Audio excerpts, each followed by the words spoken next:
This time I am fully awake, like awake, sitting up in bed.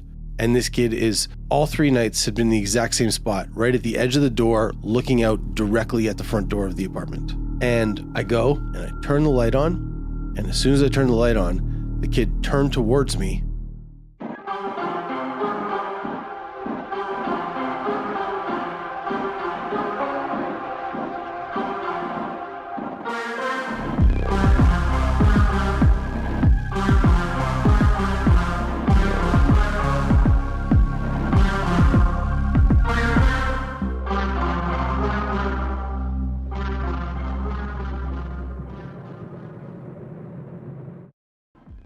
Listeners, welcome back to the 3rd episode of Hey That's Weird, the podcast that gives you a stage for your weird stories, whether it be paranormal, not so normal, or somewhere in between.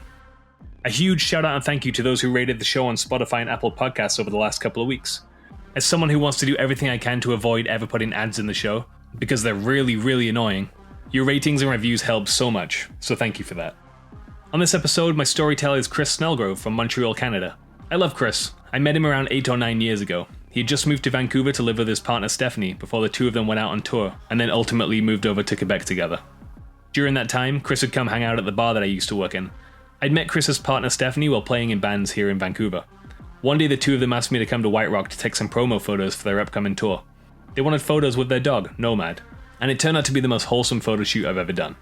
Me, Chris, and Stephanie have managed to stay in touch over the years, although I am notoriously bad at doing so when people leave town. A week or two ago, Chris reached out to me about a couple of weird stories he has, and I asked him if he'd be keen to retell them for the show. Of course, being the ever-friendly guy that he is, he agreed. So without further ado, it's time, Chris. Let's get weird.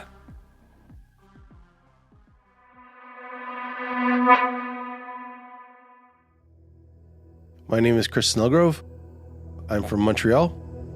I'm a musician and a construction worker, because that's the only way you can make a living these days, playing music. And I have a couple of interesting stories.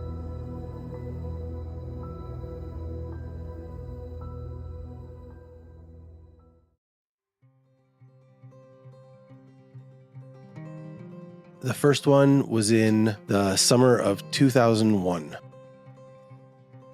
I had just moved into a new apartment with my friend Thibaut and this woman that he knew who was from Spain. And it was a gigantic apartment. It was a 3-bedroom with a double living room and a kitchen that was probably 25 by 20. It was awesome. It was huge. We'd lived there for about a month, and I've always had nightmares. I sleepwalk, I talk in my sleep, but nothing too serious, in my opinion. I started having these dreams, and it happened in succession. So one night I had a dream that there was a woman in my bed. She was young, she was beautiful. Wake up and she's gone, obviously. The next night I had a dream and it was her again, exact same woman, and she was closer. Woke up, she was gone. Third night I had a dream, exact same woman, except this time she got really close. And when she got really close, she was a very, very old woman, and she was in a lot of pain, and I woke up and totally freaked out. But then I had no nightmares for about 4 or 5 days. I was like, okay, that was weird. I guess there must be something going on in my head. Then I started having dreams again where I would wake up. My room was in the very center of the apartment. So if you walked out of my room and just turned slightly to the right, you would see the front door of the apartment 12 feet away. And so I guess it would have been considered the master bedroom. And one night I'm sleeping and I start having a dream that there's a kid, like a young kid, probably like 5 or 6 in my room. And, you kind of wake up and obviously this kid's gone. Fall back asleep. Everything's fine. The next night I go to sleep, exact same dream. Like exact same, similar to the dreams about the woman. Exact same dream, except this time I felt like I woke up and as soon as I turned the light on, he disappeared. Do you know that feeling when you think you're kind of awake? You're obviously probably still asleep, but it's like, I was lucid enough to be like, there's a kid in my room. What the? And I turned on the light and he was gone. So then the third night, same dream. This time I am fully awake, like awake, sitting up in bed. And this kid is, all 3 nights had been the exact same spot, right at the edge of the door, looking out directly at the front door of the apartment. And I go and I turn the light on. And as soon as I turn the light on, the kid turned towards me. He just looked like a regular kid. He was dressed kind of like 90s, late 80s, early 90s, like a kid of that era would have been. So I would assume he probably would have been about my age. And he just looked at me and he had like a kind of a shocked expression on his face. Just kind of like, "Oh, who are you?" And then ran out of my room. So I jumped out of bed. I ran into the hallway. Immediately as I got into the hallway, my roommate, Thibaut, who was easily 35 feet away from his room was 35 feet away from mine, like down the hallway, across the kitchen, on the other side of the kitchen. He comes barreling out of his room and he's screaming, yelling like, "What the fuck were you doing in my room? That's not funny." And I'm like, "What are you talking about?" He's like, "Oh, stop being an asshole. You were totally in my room. Why were you trying to scare me?" I'm like, "What are you talking about?" He's like, "I just turned my light on. You just ran out." He's like, "I just saw the back of your foot. What were you trying to do?" I'm like, "Dude, there was a little kid in my room. As soon as I turned the light on, he ran out of my room." And he's like, "What are you talking about? That doesn't make it. There's no way." Then our other roommate comes running out of her room and she's like, "There was someone in my room." And we're all like, "What do you mean there's someone in your room?" She's like, "I don't know. I just saw the tail end of someone running out of the room." So it's now the middle of the night. The 3 of us are all standing in the middle of our apartment being like, "What is going on?"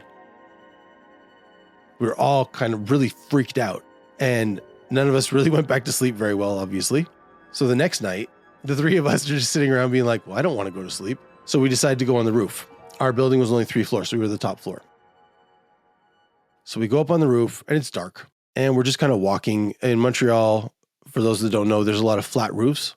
So you can just climb up on the roof and walk around. And as we're walking, my leg bumps into something. Ow! And I take a step back and there is a homemade cross stuck into the roof directly above my bedroom. And we're just like, "What is going on?" We're all freaking out. None of us want to go to sleep. We obviously have to go to sleep. We all have to work. We all have to, we all slept fine. It was fine. So the next day I go talk to the landlord. He owned the hardware store on the main floor. And I said, "What, has this ever happened to anybody else? Like, what's going on?" And he told us that the building was built like 90 something years ago and we're the 3rd occupants. So there was a family that lived there and they raised their kids. The kids moved out and the matriarch of the family died in my room. So I don't know if it was the kid, the idea of the kid looking for his grandmother coming through the door or what, waiting for her to come back. I have no idea. All I know is the Spanish girl had a friend come in and we did a welcoming ceremony around the whole apartment. We walked around with sage and we were waving up and down, being like, "We welcome you. We welcome you." We weren't trying to expel the spirits. We were trying to live with them. So we did that. Everything seemed okay. At that point, I wasn't really a believer in that kind of stuff. I was just kind of like, okay, because she was threatening to move out. She was so freaked out. She was going to move out. So we did this to be like, "Don't move out. Just stay. It'll be fine." We did that. No joke. All of us slept probably the best sleep of our lives that night. And the next morning, we discussed it with the others and it kind of affected me more than anyone else. I woke up with this strange feeling of invincibility. I can't really explain it. It felt like it was just this weird feeling of like, I'm going to be okay no matter what I do. So because in 2001 I was 25, I was like, let's test all this. No joke. I started walking into traffic with my eyes closed. I rode motorcycles and I would ride my motorcycle as fast as I could through traffic, pushing every single limit. Man, I was doing like 200 kilometers an hour plus through standstill traffic, like splitting lanes on motorcycles, just being like, yeah, whatever. Like, I'll be fine. I started skydiving. I went with friends of mine who had skydived a bunch before. And when we went there, they were like, "Oh, he he doesn't have his logbook. He must have left it at home. But he's the guy who got us into skydiving. You know, he's pro. And the guy was like, all right, fine, suit up and go. So I started skydiving and I jumped out of a plane the first time ever in my life with zero instruction, not attached to anybody. My friends being like, do this, count to like 6, and then do this. Pull this one. Don't pull this one. I mean, it was just nuts. I was invincible. It was the strangest feeling. And it lasted for about a month. And then one day I woke up and it was gone. The feeling was gone. I stopped walking into traffic. I stopped skydiving. I stopped all that stuff. It was the strangest feeling. Like the day after we did that welcoming ceremony, I just felt like something had come in to protect me. At that point, I hadn't really lost anybody that close to me. You know, I believe in the idea of like guardian angels and stuff like that, but I didn't know this woman. It was just so strange.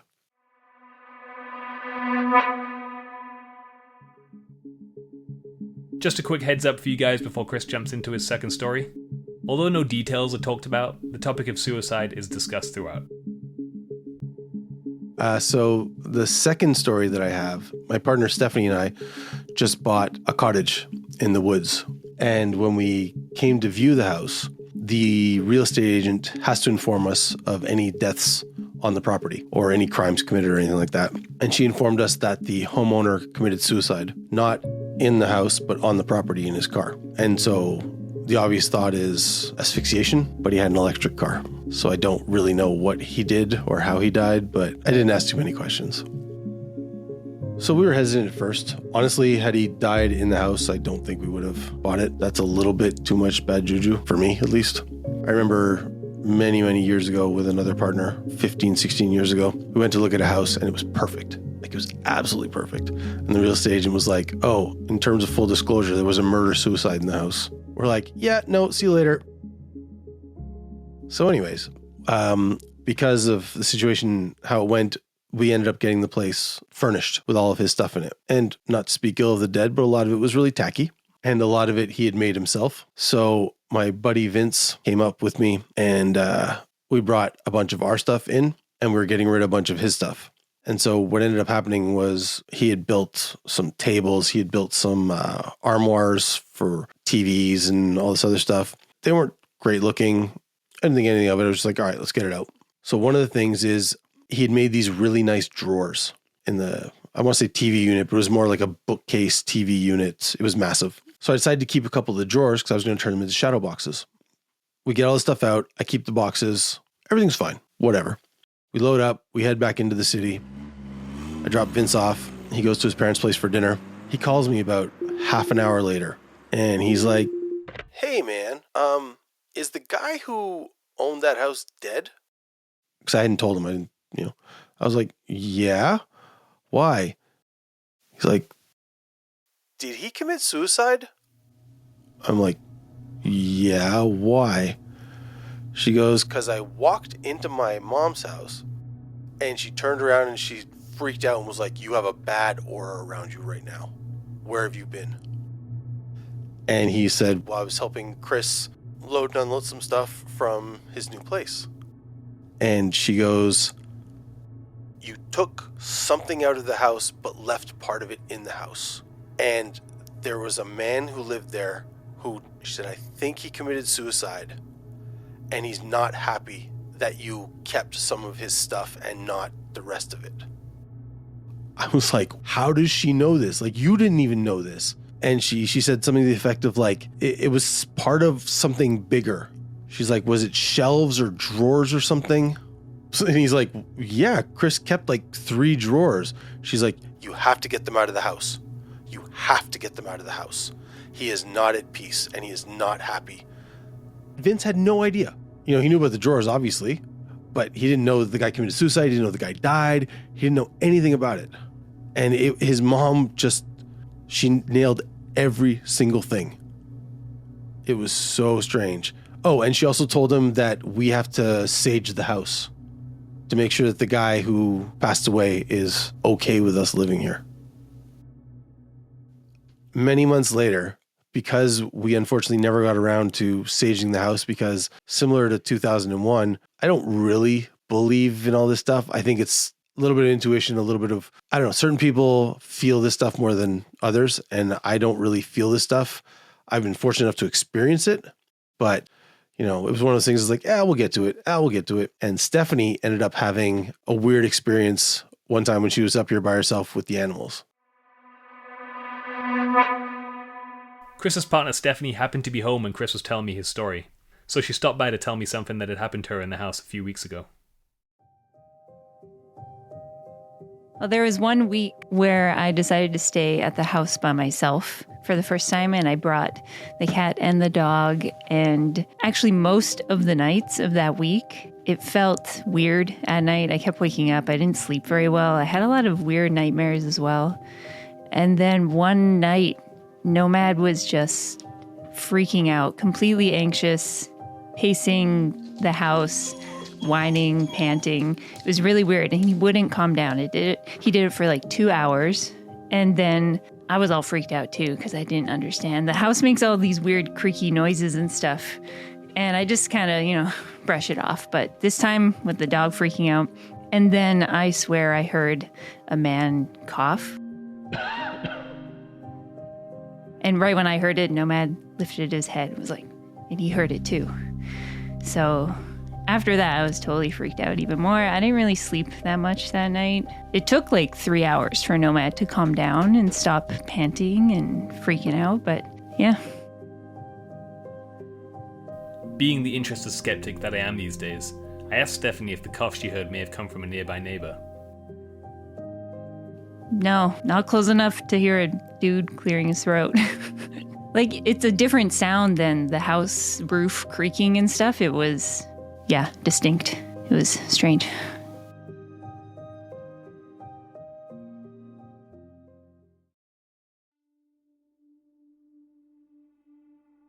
To give you an idea about this guy, he was in his 60s. He drove to Montreal every day for work, hour and 45 minutes every day back and forth. He had no friends, no family. He left everything to his ex-girlfriend, who he'd been with for like 15 years, but they'd broken up and hadn't even spoken in 5 years. So like one day she gets a call from a lawyer being like, "Oh, hi, you've inherited a house and a bunch of money." She's like, "What are you talking about?" And so she lives about half an hour away from here in a condo, and she's in her 60s. She has back problems. So she's like, "Oh, I have a sentimental attachment to it, this and that." And she just couldn't maintain the house, didn't want to. She doesn't do woodworking. She has bad backs. There's stairs. There's like a basement, a main floor, and the bedrooms upstairs. So she just put it on the market. Oh, and the real estate agent was the guy's niece. I don't know what his deal is. He was like, he worked really hard for the union. He had a bunch of paintings here. And what they are is they were like really high-end reproductions of a series of paintings done in the 1800s by a guy who documented women's suffrage, the first union movement in Quebec, working class, more, all this stuff. Like, I think he just cared too much. Honestly, man, when you're out here by yourself, it's very quiet. So ever since I have made a point of every time I arrive here, I say, "Hey, salut Pierre, j'espère que tu vas bien." And every time I leave, I say, "Hey, au revoir Pierre, merci pour la bonne fin de semaine, pour la bonne semaine," whatever it is. And I say hello and goodbye every time I come and go, because we have not saged the place yet. So I'm hoping once we get back from tour, I have a friend in Montreal who's a witch, and we've been talking about doing it. We just haven't gotten around to getting it done. She's going to come up here and sage and clean the place and of evil spirits. And I don't think the guy was an evil guy. I just think he was a lonely guy. I love this place, and I hope we can stay here a long time. The topic of suicide is something that's always been close to my heart. So I just wanted to add a little reminder on the end here. Help is always available to anyone, no matter how bad things seem to get. In the US or Canada, you can call the number 988 anytime, day or night, to talk with someone. Or honestly, if you're at a complete loss, feel free to reach out to me via the socials.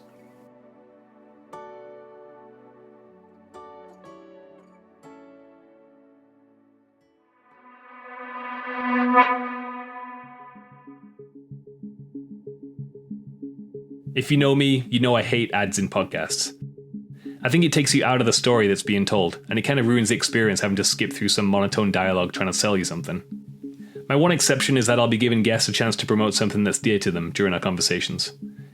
Chris is DIY through and through. I don't know many people that work as hard as him to keep his creative side active. Over to you, Chris. As a form of self-promotion, I play in a punk band called The Last Mile with Stephanie, and we have a new record out called Holding On to Hope, and we'll be touring around all over for it this year and next. And I will also have a solo record out under my own name featuring your host, Luc Frost, and his angelic voice. So that'll be out sometime in the fall. If you like music, check it out. Chris Snellgrove, and the band is called The Last Mile. That does it for this week's show. If you have a weird story that you want to feature on the show, you can drop me a note on Instagram at the tag HeyThat'sWeirdPodcast, or alternatively, you can email me at heythat'sweirdpodcast@gmail.com. Huge thanks to Chris and Stephanie for sharing their stories, and until next time, stay weird.